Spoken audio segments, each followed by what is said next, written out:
अल्लाह मुद्दत गुजरी है आशिक दियानू जोगी सांग बनवान जी करदा तेरे कर दे दवाले नस नस के अल्लाह फेरियां पान जी करदा तेरा कर वेखां तेरा दर वेखां तेरे दर विच रख रख सर वेखां जिथे एक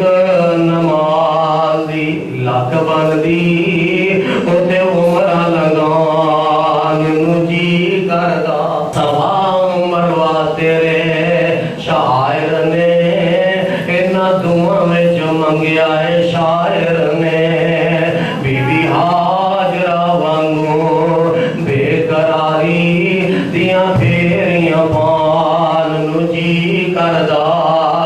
अल्लाह मेरा जी गिरदा मेरा दिल गिरदा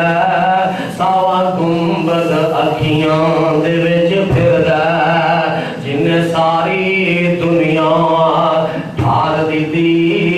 मेरा भी ठंड पान जी करदा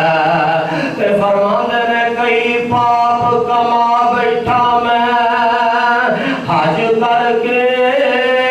शर्मिंदा मंदे चज करके पल्ला चुक के काबे दे सीने तो सीना नाल लगा